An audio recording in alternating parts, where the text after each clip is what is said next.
Hello everyone, this is Savita Chauhan. Welcome to Sunshine classes. इस video में student हम discuss करेंगे development economic class 10th chapter first according to topics question and answer, और जो कि frequently asked question है जो आपके एग्जाम में पूछे जा सकते हैं।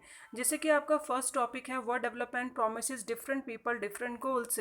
आपको पता है कि हर पर्सन के अपने ग्रोइंग डेवलपमेंट को लेके अलग अलग नोशन होते हैं, और हमने ये भी देखा था कि जो एक का डेवलपमेंट गोल होता है वो दूसरे के लिए क्या हो सकता है, डिस्ट्रक्टिव हो सकता है। आज का जो हमारा इसमें से क्वेश्चन बनता है, why do people look at a mix of goals for development, explain answer. क्यों लोग मिक्स गोल को फाइंड आउट करते हैं, क्यों देखते हैं वो और भी ज़्यादा उनको गोल चाहिए, यानी उनके डेवलपमेंट गोल अलग अलग होते हैं और एक से ज़्यादा। अगर हम देखें, इनकम तो है ही, जो कि सब क्या करते हैं कि ये हमारी फर्स्ट रिक्वायरमेंट है, कंपोनेंट्स है कि हाँ डेवलपमेंट के लिए इनकम तो है ही। बट इनकम के अलावा कौन कौन से अदर गोल्स होते हैं जो लोग चाहते हैं। Income is the one of the most important component of development. ये सबसे इम्पॉर्टेंट कंपोनेंट है, but there are other important goals.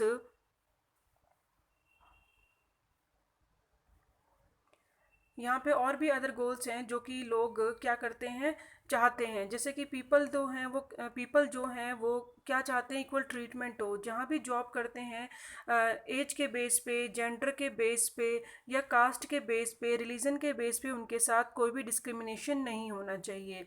Freedom होनी चाहिए। लाइक अगर आपसे एक कॉन्ट्रैक्ट किया जाए कि आप यहाँ पे जॉब करेंगे और 5 ईयर्स के लिए, और वहाँ से आपको नहीं जाना है, ना कोई आपको जॉब लीव मिलेगी और ना ही आप कहीं और जा सकते हैं, तो यहाँ पे आपकी फ्रीडम क्या हो रही है, ले ली जाएगी। इसी तरीके से सिक्योरिटी आप फाइंड आउट करते हैं जहाँ भी जॉब करते हैं। जैसे कि मानो आप एक जगह काम कर रहे हैं, तो वहाँ पे अगर वो रेगुलर वर्क मिल रहा है तो आपके लिए बहुत बेटर है, क्योंकि इनकम आपको रेगुलर मिलेगी। बट इरेगुलर वर्क है जहाँ पे आपको इनकम नहीं मिलेगी रेगुलर, तो वहाँ पे सिक्योरिटी आपकी आपकी और आपकी फैमिली के लिए नहीं होगी। ऐसे ही रिस्पेक्ट अगर देखें कि कोई आप जहाँ पे जॉब कर रहे हैं, जॉब के जो प्लेस है वहाँ पर आपके साथ एज के बेस पे या फिर कास्ट के बेस पे, जेंडर के बेस पे कोई डिस्क्रिमिनेट होता है, तो वहाँ पे आपकी डिग्निटी हर्ट होगी, तो वहाँ पे आप काम नहीं कर पाओगे। इसीलिए हम चाहते हैं कि इनकम तो ठीक है कि वो तो है ही फर्स्ट प्रायोरिटी ऑफ वर्क या आपके लिए, कि भाई इनकम तो होनी चाहिए हमारे डेवलपमेंट के लिए। बट इनकम के साथ साथ हमें ये और भी मिक्स गोल हैं जो कि हमें चाहिए होते हैं।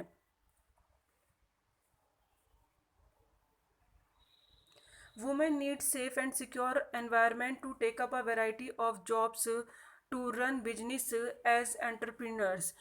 जैसे वुमेन कहीं पे जॉब करती हैं तो वहाँ का जो एनवायरनमेंट होता है वो कैसा चाहती हैं कि भाई वहाँ पे सिक्योर होना चाहिए। जैसे कि अगर नाइट शिफ्ट है तो वो एक प्लेस से दूसरी प्लेस पे जा रहे हैं, तो वहाँ पे ट्रांसपोर्ट फैसिलिटी अवेलेबल है या नहीं है। तो ये उनके लिए बहुत ज़्यादा होता है कि बहुत सारी कंपनी जो होती हैं वो जो ट्रांसपोर्ट है उसके साथ साथ क्या करती हैं, सिक्योरिटी गार्ड भी अवेलेबल करवाती हैं कि भाई घर तक उनको डोर टू डोर जो सर्विस दी जाएगी, तो वहाँ पे वो बिल्कुल सिक्योर है। तो वहाँ पे काम करना वुमेंस के लिए बहुत ज़्यादा इजी हो जाता है। कोई बिजनेस चलाना है या उद्योग चलाना है, एंटरप्रेन्योर, तो दैट मीन्स वहाँ पे उनको क्या होना चाहिए, सिक्योर होना चाहिए। अभी इसी तरीके से पीपल सिक अप पॉल्यूशन फ्री एनवायरनमेंट। हमेशा लोग क्या सोचते हैं कि ऐसी चीज़ें ढूंढते हैं कि पॉल्यूशन फ्री एनवायरनमेंट होना चाहिए, क्योंकि पैसे से हर चीज़ नहीं खरीद सकते हैं। Money can not buy everything. Student seek better, और स्टूडेंट क्या देखते हैं, एजुकेशन देखते हैं, इक्वल अपॉर्चुनिटी टू लर्न। और अगर वो कोई कहीं पे उनको अपॉर्चुनिटी मिल रही है जॉब में या कहीं अच्छे कॉलेजेस में एडमिशन लेना है या स्कूल में, तो वहाँ पे एज के बेस पे या कास्ट रिलीजन के बेस पे कोई डिस्क्रिमिनेशन ना हो। यानी उन वो चाहते हैं हमारे साथ इक्वल अपॉर्चुनिटी होनी चाहिए। तो ये सारे चीज़ें वो गोल होते हैं जो एज अ ह्यूमन जो होता है डेवलपमेंट के लिए बहुत सारी चीज़ों को ध्यान में रखता है, कि एक ही नहीं, यानी मिक्स गोल ऑफ डेवलपमेंट जिसे कहा जाता है। यानी बहुत सारी चीज़ें हैं जो डेवलपमेंट के लिए डिपेंड करती हैं।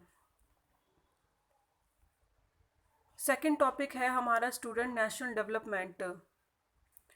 अब नेशनल डेवलपमेंट टॉपिक जो है इसका मतलब क्या होता है, आपको पता है नेशनल डेवलपमेंट का मतलब होता है ability of a country improve the standard of living of the people, यानी एक कंट्री के अंदर रहने वाले लोगों का जब लिविंग स्टैंडर्ड हाई हो रहा है तो दैट मीन्स उस वो एक वहाँ पे कह सकते हैं लग्जरी और एक कंफर्ट लाइफ जो है पहले से ज़्यादा बेटर हो रही है। यानी अगर आप देखेंगे पहले के टाइम पे टीवी, फ्रिज या एसी बहुत ही कम रेयर हुआ करते थे जो हर किसी के घर में अगर आप देखेंगे। बट अगर आप आज देखें रिसेंटली तो आपको ये लग्जरी या लाइफ को कंफर्ट बनाने वाले जो लाइफ को स्टैंडर्ड करते हैं सभी चीज़ें आपको हर किसी के पास अवेलेबल मिलेंगी। तो ये किस बेस पे हो रही हैं, तो दैट मीन्स इनकम पर कैपिटा इनकम अच्छा है, लोगों की इनकम बढ़ रही है और लिटरेसी यानी साक्षरता दर बढ़ रही है और हेल्थ कंडीशन पहले से इम्प्रूव हो रही है। तो ये सारी चीज़ें लिविंग स्टैंडर्ड को हाई करती हैं और लिविंग स्टैंडर्ड हाई हो रहा है तो दैट मीन्स वहाँ पे नेशनल डेवलपमेंट हो रहा है। अब नेशनल डेवलपमेंट को लेकर लोगों के अलग अलग विज़न होते हैं, आइडिया होते हैं। किसी के लिए डेवलपमेंट का मतलब हो सकता है कि एजुकेशन होनी चाहिए वहाँ पर, अगर कोई और अपनी राय देगा तो वो कहेगा कि भाई वहाँ तो पॉपुलेशन कम होनी चाहिए। कोई किसी और से पूछें तो वो कहेगा नेशनल डेवलपमेंट किसी कंट्री का हम तब मानेंगे कि वहाँ पे जब रोड कनेक्टिविटी होगी अच्छी या हेल्थ स्ट्रक्चर वहाँ का इंफ्रास्ट्रक्चर बहुत अच्छा होगा। तो different different people and different different उनके नोशंस होते हैं। But who is the best, हम किस आइडिया पे वर्क करते हैं, जिस आइडिया से मैनी पीपल्स को प्रॉफिट होता है, ज़्यादा से ज़्यादा लोगों को फ़ायदा होता है, वही जो आइडिया होता है उसको एडेप्ट किया जाता है, उसी पे वर्क किया जाता है। यानी वही कंट्री का डेवलपमेंट गोल कहलाता है। जैसे कि हमने आदिवासी वाला आइडिया देखा था, उसमें किस तरीके से जो आदिवासी होते हैं अगर वहाँ से उनको डैम बन रहा है तो वहाँ से वो जगह छोड़नी पड़ेगी तो उनके लिए तो वो डिस्ट्रक्टिव है। बट वहीं पे जो फार्मर्स हैं और जो इंडस्ट्रियलिस्ट हैं उनको तो फ़ायदा है, क्योंकि डैम बनने से जो इंडस्ट्रियलिस्ट हैं, उद्योगपति हैं, उनको क्या मिलेगा, इलेक्ट्रिसिटी मिलेगी और फार्मर को अपनी क्रॉप को इरिगेशन करने के लिए, सिंचाई करने के लिए वाटर मिल जाएगा।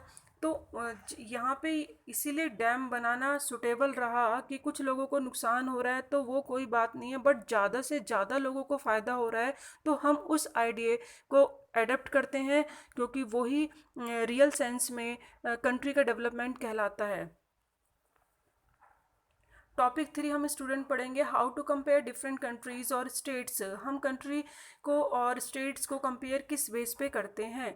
जैसे कि स्टूडेंट आपको पता है कि चलो आप अपना एग्जाम्पल लो, अगर आप इंग्लिश में 20 में से आपके 17 मार्क्स आए हैं तो आप क्या सोचेंगे कि भाई मेरे तो बहुत अच्छे मार्क्स आए हैं और बहुत ही अच्छा रहा रिजल्ट। लेकिन अगर आप देखेंगे कि अगर आप किसी और से कंपेयर करें तब आपको पता चलेगा ना कि आपके कितने मार्क्स अच्छे हैं। हो सकता है किसी के 90 हैं आउट ऑफ 20/20 हैं, तो दैट मीन्स आप कहीं ना कहीं थोड़े से पीछे रह गए हैं। इसीलिए जब हम नेशनल डेवलपमेंट की बात करते हैं, ठीक है हम कह रहे हैं नेशनल डेवलपमेंट हो रहा है, बट जब हम दूसरी कंट्री से कंपेयर करेंगे या स्टेट टू स्टेट कंपेयर करेंगे तो उससे हमें पता चल जाता है कि हम कहाँ पर बिलोंग करते हैं, अभी हमारे डेवलपमेंट में कहाँ कमी रह गई है। तो कंपेयरिंग करना कंट्री के लिए इनकम इज़ द कंसीडर, और अगर हम किसी कंट्री को किसी से कंपेयर करते हैं तो किस बेस पे करते हैं। ऐसा तो नहीं है क्योंकि मैंने भी बोला सबके डिफरेंट डिफरेंट नोशंस होते हैं, तो कोई कहेगा एजुकेशन, कोई कहेगा हेल्थ, तो हम किस बेस पे बोलें कि हाँ इस कंट्री का डेवलपमेंट है या स्टेट का डेवलपमेंट है। तो हम इनकम के बेस पे कहते हैं, जो कि कंसीडर करते हैं कि मोस्ट इम्पॉर्टेंट एट्रीब्यूट्स है, जैसे country with higher income are more developed. जितनी भी कंट्री की जो इनकम है वो हायर होगी और वो क्या कहलाएगा, ज़्यादा डेवलप कहलाएगा। और दूसरी तरफ जहाँ पे जिस कंट्री की इनकम कम होगी तो वो लो डेवलप कहलाएगा। Income of the country is income of the all residents of the country, यानी कंट्री के अंदर रहने वाले जो लोग हैं उनकी टोटल इनकम को ही कंट्री की इनकम कहा जाता है और उस बेस पे हम कंसीडर करते हैं, कंपेयर करते हैं। नेक्स्ट हमारा टॉपिक है इनकम एंड अदर क्राइटेरिया। चलो ठीक है, इनकम के बेस पे तो हमने कह दिया कि हम कंपेयर कर सकते हैं, बट इनकम के अलावा भी तो कोई और भी क्राइटेरिया होते होंगे जिससे कंपेयर कर सकते हैं। हाँ होते हैं, जैसे कि इनकम के अलावा अगर हम देखें तो मोर्टेलिटी रेट है यानी मृत्यु दर वहाँ की कितनी है, या फिर साक्षरता दर कितनी है, लिटरेसी रेट कैसा है, या नेट अटेंडेंस रेशियो यानी जो 14 और 15 एज ग्रुप के जो बच्चे हैं वो एज ग्रुप की रेशियो कितनी है जो स्कूल जाते हैं। तो इस बेस पे भी हम किसी भी स्टेट्स का देखते हैं, कंपेयर करते हैं और एग्जाम्पल के थ्रू करेंगे। एग्जाम्पल में फर्स्ट क्वेश्चन में जैसे आपको दिया है Kerala with lower per capita income. अगर केरला की इनकम हमने देखा कि कम है, has a better human development ranking than the Haryana, but वहाँ का ह्यूमन डेवलपमेंट रैंकिंग बहुत अच्छा है, यानी वहाँ पे मोर्टेलिटी रेट कम है। यानी जो मोर्टेलिटी रेट मीन्स जैसे कि one infant mortality rate means 1000 बच्चे जो एक साल के अंदर जन्म लेते हैं उसमें से जितने बच्चे मर जाते हैं उसकी रेशियो को हम कहते हैं कि वो एक मोर्टेलिटी रेट है। तो केरला में वो मोर्टेलिटी रेट कम है, यानी उनकी जो गवर्नमेंट है ह्यूमन के डेवलपमेंट के लिए अच्छी तरीके से काम कर रही है, उनकी एजुकेशन पे काम कर रही है, उनके हेल्थ पे काम कर रही है। और एजुकेशन सही है, हेल्थ सही है, तो दैट मीन्स ह्यूमन डेवलपमेंट आ रहा है। तो केरला जो है हमने देखा था एग्जाम्पल में, तो यहाँ पे कहने का मतलब है कि क्या per capita income is not useful criteria to at all, should not be use to compare states, यानी हम सिर्फ इनकम के बेस पे ही उसको नहीं लेना चाहिए, क्योंकि वो एक क्राइटेरिया अपने आप में परफेक्ट नहीं है अगर सिर्फ इनकम के बेस पे देखें तो। क्योंकि इनकम के बेस पे तो हरियाणा डेवलप नज़र आ रहा था, आपकी बुक में टेबल दे रखी है और मैं भी एक टेबल आपको दिखा भी देती हूँ। It is correct to say that per capita income is not a useful criterion at all। हम मानते हैं कि per capita income एक useful criteria नहीं है कि हम उसके बेस पे ही कंपेयर करें स्टेट्स को। And should not be use compare state due to reason as mention below. कुछ रीजन है क्या?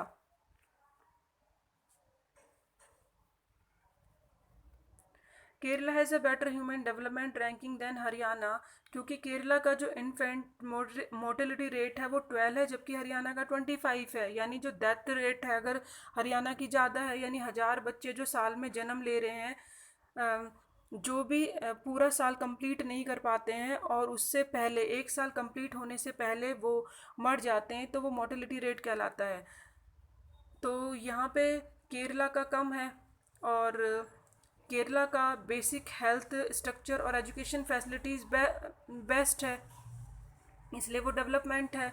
आप इसका जो टेबल है एक बार अपनी बुक में भी देख लेना, इसकी आपका बुक में दे रखी है टेबल, उसमें उसके अकॉर्डिंग ये आंसर है कि जो हरियाणा की इनकम तो ज़्यादा है, बट अगर हम देखें उनका जो दूसरा इनफैक्ट मोर्टेलिटी रेट है या नेट अटेंडेंस रेशियो है या जो लिटरेसी रेट है वो थोड़ा कम है और केरला का ज़्यादा है, तो उसके बेस पे केरला ज़्यादा डेवलप है। अब एक की टर्म्स हैं जो आपके एग्ज़ाम में डेफिनेटली आ सकती हैं।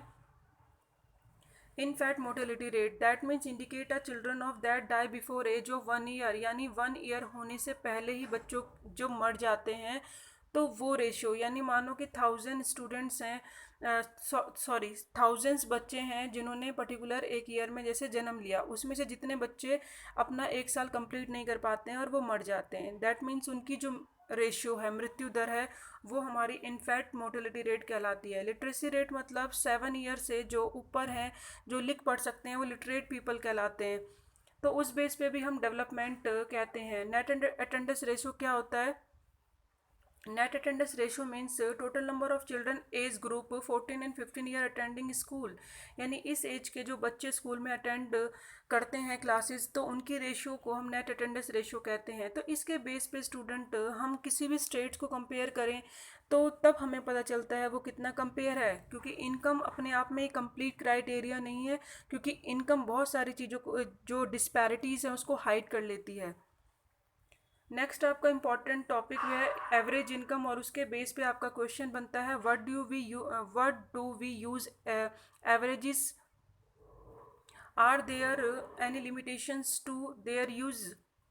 दैट मीन्स एवरेज क्या है और हम उसकी लिमिटेशंस भी पढ़ेंगे। एवरेज इनकम का मतलब होता है स्टूडेंट जो टोटल इनकम होती है कंट्री की उसको टोटल पॉपुलेशन से डिवाइड कर दिया जाता है, उसे पर कैपिटा इनकम भी कहते हैं। लिमिटेशन क्या होती है एवरेज इनकम की? Total income is not useful measure for comparison between countries. Income के बेस पे अगर हम दूसरी कंट्री से कंपेयर करें तो वो नॉट करेक्ट हमें रिजल्ट नहीं देगा, क्योंकि बहुत सारी डिस्पैरिटीज़ छुप जाती हैं, यानी जो चीज़ें अंदर इंटरनल हैं वो हमें नज़र नहीं आती। और ख़ासकर जैसे डिफरेंट पॉपुलेशन, अलग अलग साइज़ होता है सभी कंट्री का जियोग्राफिकल, वहाँ पे पॉपुलेशन किसी की कम है तो किसी की ज़्यादा है। अगर पॉपुलेशन ज़्यादा है तो वहाँ ऑब्वियसली वहाँ पे इनकम ज़्यादा दिखाई देगी, और जबकि अगर कोई साइज़ में अगर पॉपुलेशन में देखें तो वहाँ पे इनकम कम होगी। तो ज, और जबकि जो साइज़ में कम है, जहाँ पॉपुलेशन कम है और वहाँ पे उनकी जो पॉपुलेशन है सैलरी ज़्यादा है, तो यहाँ पे डिस्पैरिटी क्या है, छुप जा रही है कि ज़्यादा पॉपुलेशन वाली जो, और वहाँ पे जबकि कम इनकम हो सकती है, तो वो चीज़ें क्लियर नहीं हो रही हैं कि अंदर कितने रिच हैं और कितने पुअर हैं। तो ये एवरेज इनकम की एक बहुत बड़ी लिमिटेशन है। Income does not tell what an average person is likely to earn. Income हमें ये नहीं बताती है कि एक्चुअली में एक पर्सन कितना उसकी इनकम है, क्योंकि वो तो एवरेज इनकम तो पूरी कंट्री की होती है। तो हमें तो नहीं पता चल रहा कि एक पर्सन कितना कमा रहा है, क्योंकि रिच और पुअर दोनों की इनकम 10,000 अगर शो कर रहा है तो रियल में 10,000 थोड़ी होगी जो पुअर पर्सन होंगे किसी भी कंट्री में। The defect of the average as a measure is that it does not show the distributions of income between the rich and poor। सीधी सी बात है, वही मैंने आपसे बोला कि रिच और पुअर के बीच में जो कितना इनकम का डिस्ट्रीब्यूशन है वो एवरेज इनकम से छिप जाता है। ऐसे ही दो कंट्रीज हैं, may be have the same average income, दो कंट्री के बीच में एवरेज इनकम सेम आ रही है। फॉर एग्जाम्पल लेते हैं, कंट्री ए है और ये कंट्री बी है। अगर यहाँ पे पर पर्सन हम देखें कि 100 है, 3% लेते हैं, और यहाँ भी 100 ले लेते हैं, बी की भी पर पर्सन 100 है। हमें एवरेज इनकम निकालनी है तो इन तीनों को प्लस करेंगे, क्योंकि टोटल पॉपुलेशन प्लस करेंगे, और सॉरी टोटल इनकम प्लस करेंगे और फिर उनकी पॉपुलेशन से डिवाइड कर देंगे। टोटल इनकम ए की आ रही है 300, तो उसको 3 से डिवाइड करा तो कितनी आ रही है, एवरेज इनकम 100। इसी तरीके से यहाँ पे भी अगर हम देखें बी का, बी में हमें क्या लेना पड़ेगा, सॉरी जैसे ए है और ये बी है, तो ए का हमने 100 ले रहे हैं, तो बी का हमें क्या लेना पड़ेगा, जैसे 100 है और 50-50 लिया हमने।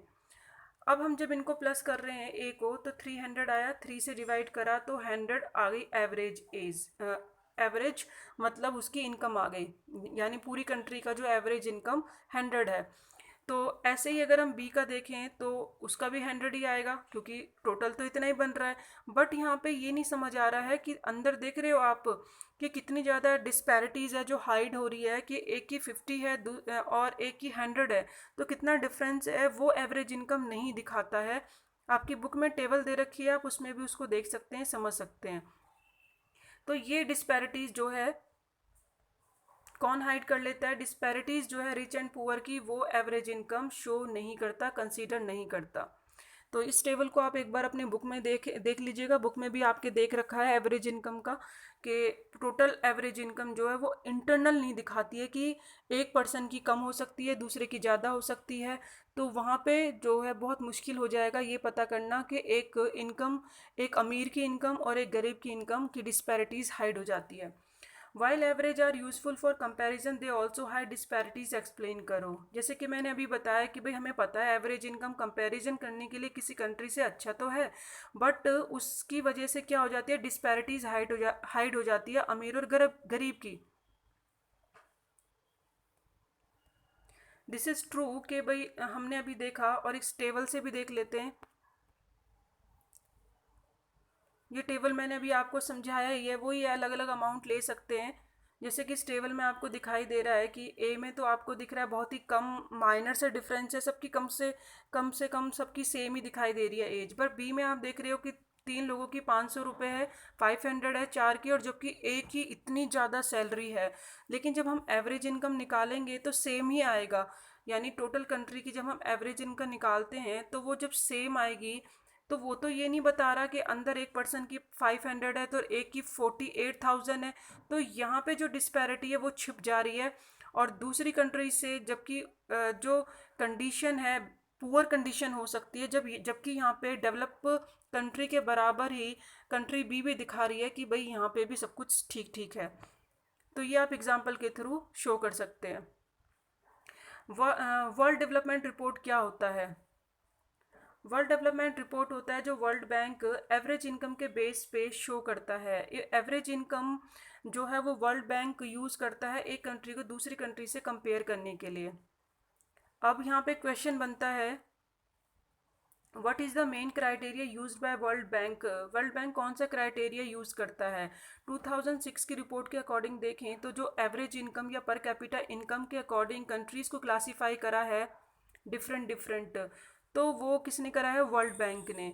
अब वर्ल्ड बैंक का जो क्राइटेरिया है वो किस बेस पे रखता है? एवरेज इनकम के बेस पे रखता है। अभी पूरी कंट्री की एवरेज इनकम निकाल ली, और वो कैसे निकलती है? पर कैपिटा इनकम या एवरेज इनकम का मतलब है जब इनकम टोटल कंट्री की हम डिवाइड कर देते हैं उसकी पॉपुलेशन से। अगर पॉपुलेशन से डिवाइड आ गई तो उस कंट्री की पूरी एवरेज आ जाती है।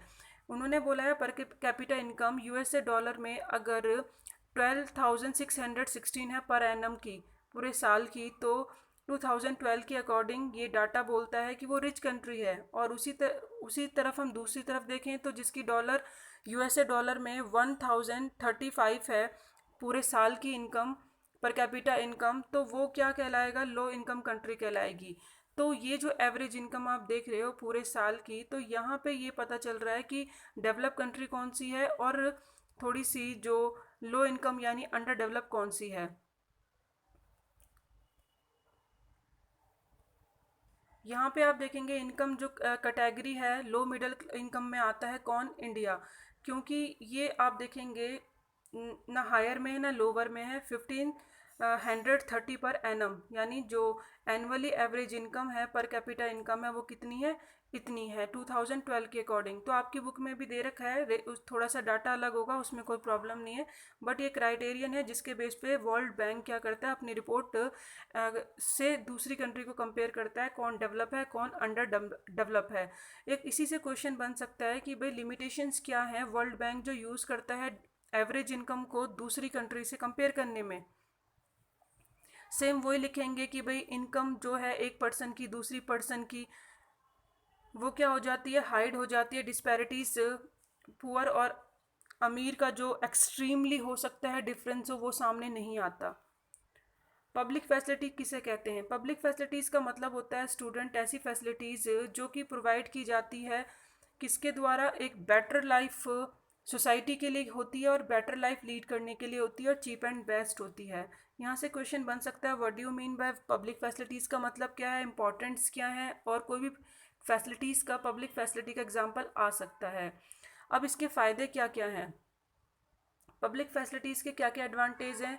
जिससे कि हमें पता है कि money can not buy all services require for better life. आपकी लाइफ की क्वालिटी को बेटर बनाने के लिए हर वो चीज़ जो आपके चाहिए वो आप नहीं खरीद सकते हैं, जैसे कि पॉल्यूशन फ्री एनवायरनमेंट या बेटर ट्रांसपोर्ट, या फिर हम कह सकते हैं जैसे कि कम्युनिकल जो डिसीज़ होती हैं जैसे कोविड-19 है, तो उससे अगर आप अपने सोचें कि हम पैसे से बच जाएंगे, नहीं। तो वो एक मतलब कह सकते हैं एक ऐसी चीज़ है जो कि आप पैसों से नहीं खरीद सकते हैं। तो यहाँ पे कहने की बात है कि लाइफ को बेटर क्वालिटी बनाना है, कुछ ऐसी सर्विस है जो गवर्नमेंट ही देती है और वो चीपेस्ट होती है, बेस्ट होती हैं, जो कि लोगों के लिए फैसिलिटीज़ होती हैं।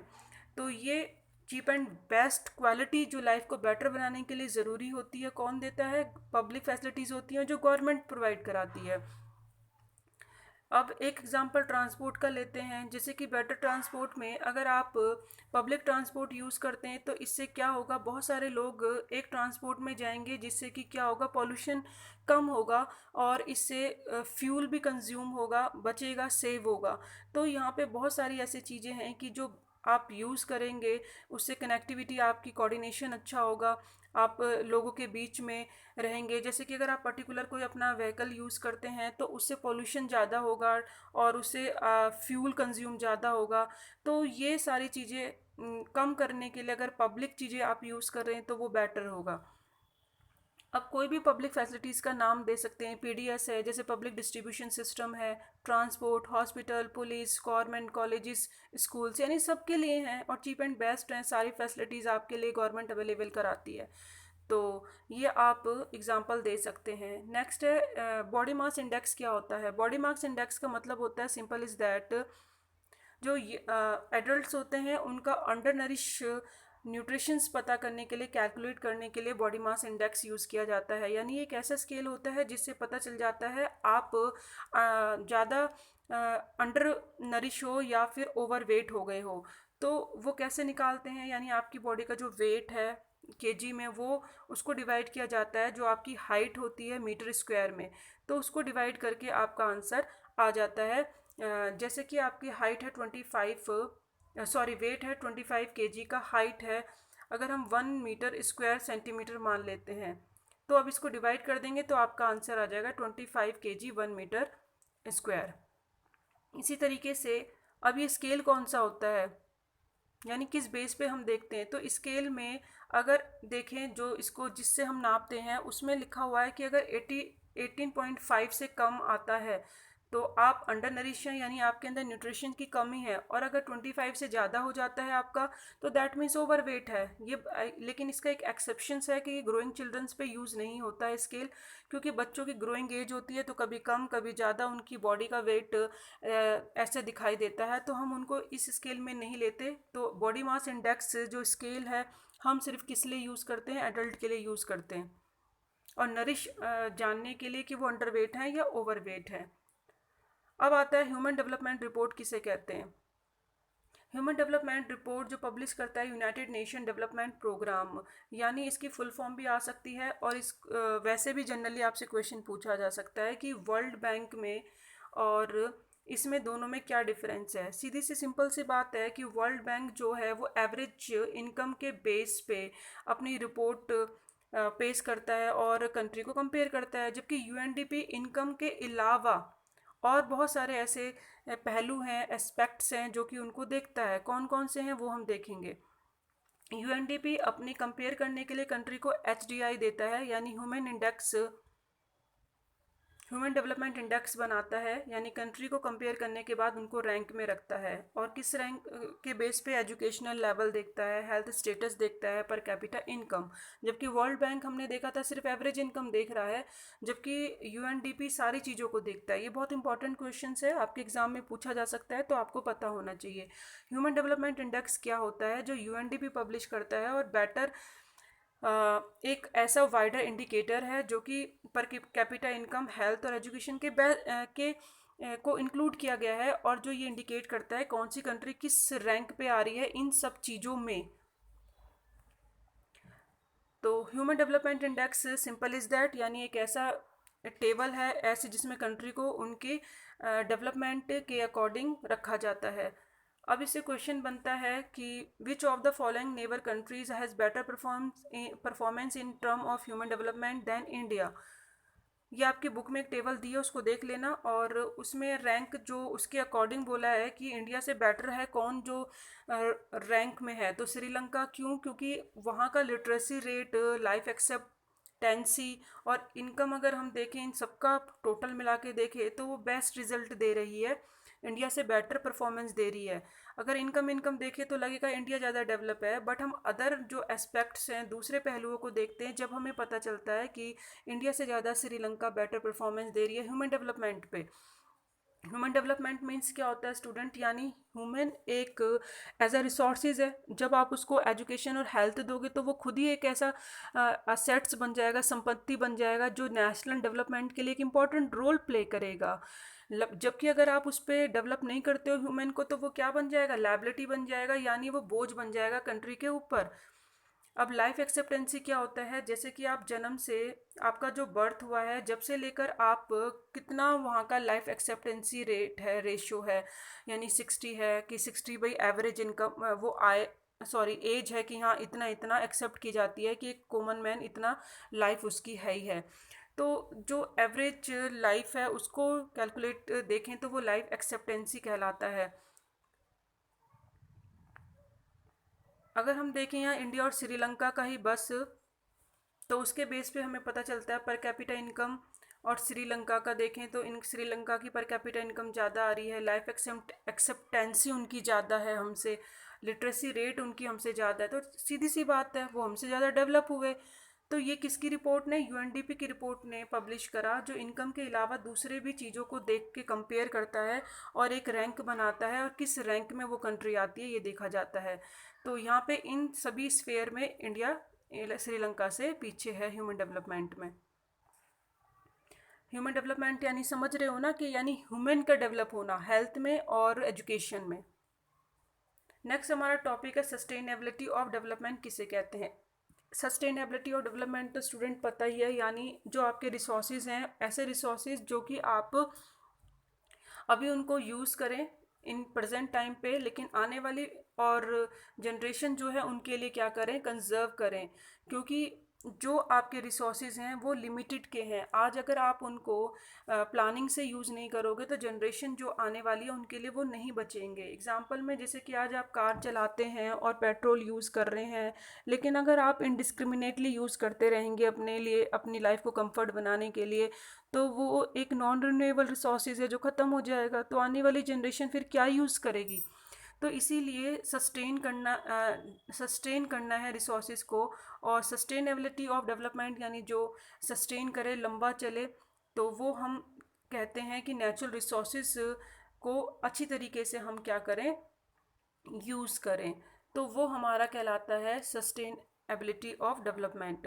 यहाँ पे क्वेश्चन बनता है student, why is issue of sustainability important, ज़रूरी क्यों है, क्योंकि हमारे पास लिमिट के रिसोर्सेज हैं, सीधी सी बात है। तो इसीलिए हम कह सकते हैं कि natural resources are not used carefully, they may not be available for future generation. अगर आज आप केयरलेस यूज़ करेंगे तो फ्यूचर जनरेशन के लिए वो नहीं बचेंगे, कम हो जाएंगे, डेप्लेटिंग हो जाएंगे। अल्टीमेटली वो रिजल्ट ये होगा कि डेवलपमेंट ऑफ द कंट्री का कम हो जाएगा, क्योंकि अगर रिसोर्सेज ही नहीं होंगे तो आप डेवलप कैसे करेंगे अपनी कंट्री को।